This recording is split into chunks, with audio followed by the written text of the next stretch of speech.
ఓం శ్రీ గురుభ్యో నమ. అంగారకాయ విద్మహే శక్తి హస్తాయ ధీమహే తన్నో భౌమ ప్రచోదయాత్. ఓం శ్రీ మాత్రే నమ.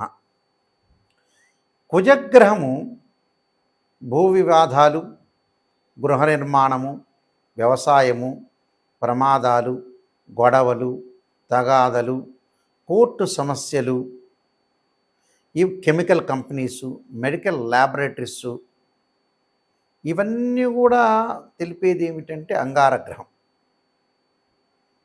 అలానే వివాదాలు, ఆర్గ్యుమెంట్స్ కూడా తెలిపే గ్రహం అంగారగ్రహం. అంగారగ్రహం ఆగస్టు 26వ తారీఖు సోమవారం మధ్యాహ్నం 3:25 మృగశిరా నక్షత్రం 3వ పాదం ప్రవేశించటంతో పాటు అక్టోబర్ ప్రవేశించేయటం, అక్టోబర్ 20 ఆదివారం మధ్యాహ్నం 1:30 కుజుడు ముఖ్యంగా మృగశిర 3, 4, ఆరుద్ర నక్షత్రం 1, 2, 3, 4 పాదాలు, పునరస్సు నక్షత్రం 1, 2, 3 పాదాల్లో కుజుడు 55 రోజుల పాటు మిథున రాశిలో సంచారం చేస్తాడు. అంటే ఆగస్టు 26 నుంచి అక్టోబర్ 20వ తారీఖు వరకు కూడా మిథున రాశిలో కుజుడు యొక్క సంచారం వల్ల ఆ ద్వాదశ రాశుల వాళ్ళకి ఎలాంటి ఫలితాలు ఉంటాయి. అందులో ముఖ్యంగా మృగశిరా నక్షత్రం 3, 4 పాదాలు, ఆరుద్ర నక్షత్రం 1, 2, 3, 4 పాదాల వాళ్ళకి, పునరస్సు నక్షత్రం 1, 2, 3 పాదాల వాళ్ళకి కూడా ఏ విధంగా ఉండబోతుంది, ద్వాదశ రాశుల వాళ్ళకి ఏ విధంగా ఉండబోతుంది. కుజుడు 55 రోజుల పాటు సంచారం చేస్తుంటాడు. సహజంగా తన రాశి నుంచి మనం చూసుకునే వ్యక్తులందరూ కూడా ఇదంతా కూడా గోచార ఫలితం అంటారు. అంటే this is the transit system అంటారు.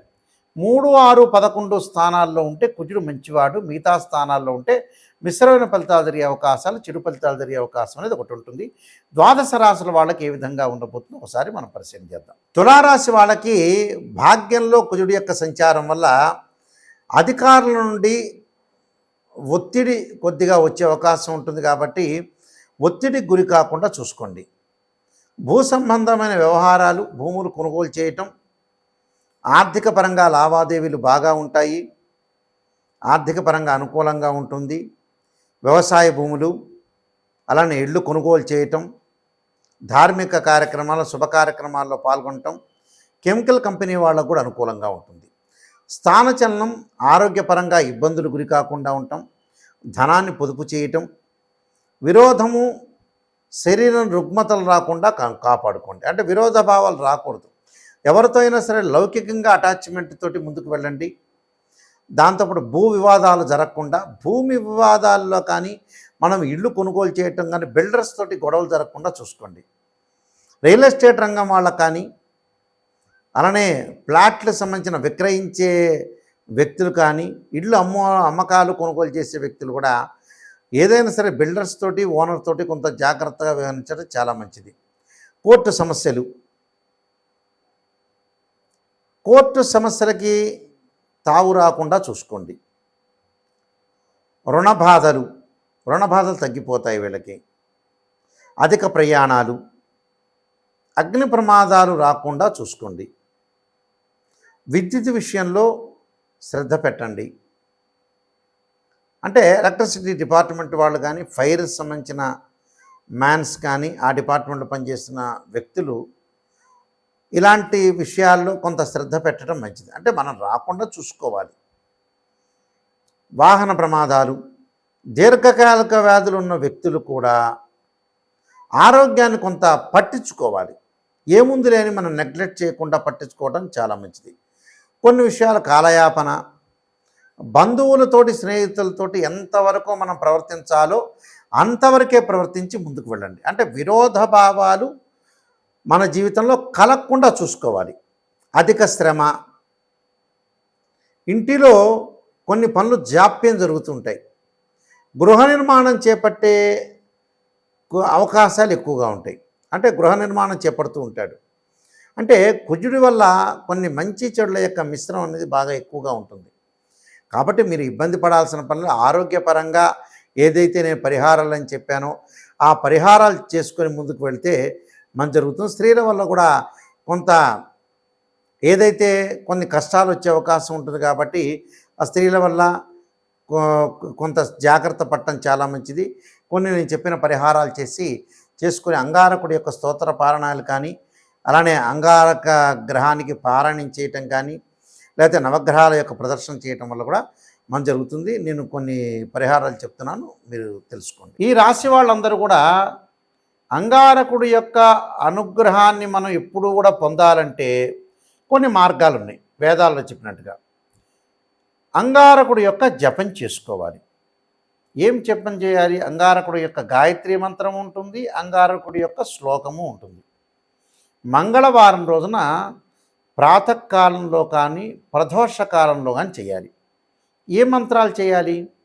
అంగారకాయ విద్మే శక్తి అస్తాయి ధీమే తన్నో భౌమ ప్రచోదయాత్ అనే మంత్రాన్ని, ధరణీగర్భ సంభూతం విద్యుత్కాంతి సమప్రభం కుమార శక్తి అస్తంచ మంగళం ప్రణమామ్యం అనే మంత్రాన్ని చక్కగా చదువుకోవాలి మంగళవారం పూట.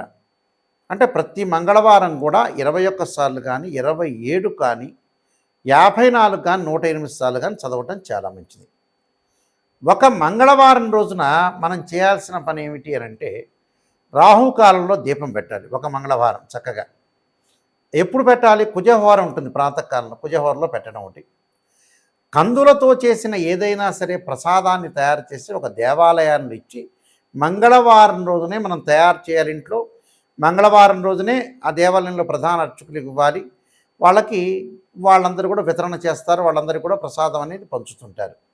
అది ఒక వారం చేయాలి. మరొక వారం ఏం చేయాలి? అంగారక స్తోత్ర పారాయణం చేయాలి. రుణబాధలు తగ్గుతుంటాయి, ఆరోగ్యపరంగా ఇబ్బందులు జరుగుతున్నాయి, ప్రమాదాలు తగ్గే అవకాశాలు ఉంటాయి. కోర్టు సమస్యల పరిష్కారం కాని వ్యక్తులు కార్తవీర్యార్జున యొక్క మంత్రాన్ని చదవాలి. అదే మంగళవారం రోజున కుబేర మంత్రాన్ని కూడా చదువుకోవచ్చు. అంటే ధనపరంగా ఇబ్బందులు ఉన్నోళ్ళు, చిక్కులు ఉన్నోళ్ళు. ఓం యక్షాయ కుబేరాయ వైశ్రవణాయ ధనధాన్యాధిపతే ధనం ధాన్యం సమృద్ధిమే దేహిమే దాపై స్వాహ అనే మంత్రాన్ని చక్కగా చదువుకోండి. అంటే ఇవన్నీ కూడా చదువుకోవాలి. వివాదాలు, ప్రమాదాలు, ఆరోగ్యపరంగా నష్టము, భూ సంబంధమైన వ్యవహారాలు ఉన్న వ్యక్తులు కూడా కందులు దానం చేయండి. అంటే రియల్ ఎస్టేట్ రంగం వాళ్ళకు కానీ, భూ సమస్యలు కానీ, ఇళ్ళు కొనుగోలు చేయలేని వ్యక్తులు కానీ ప్రతిసారి కాలయాపన జరుగుతుంది. ఇలాంటి వాళ్ళందరూ కూడా కందులు దానం చేయండి.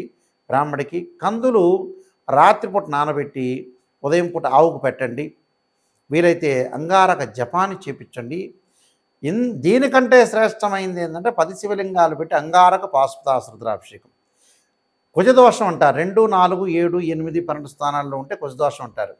కుజదోషం ఉండి వివాహం కాని వ్యక్తులు కూడా అంగారక జపము, అంగారక పాశుపతాశ్రుద్రాభిషేకం చాలా పవర్ఫుల్. 10 శివలింగాలు పెట్టి అంగారక హోమం చేయాలి.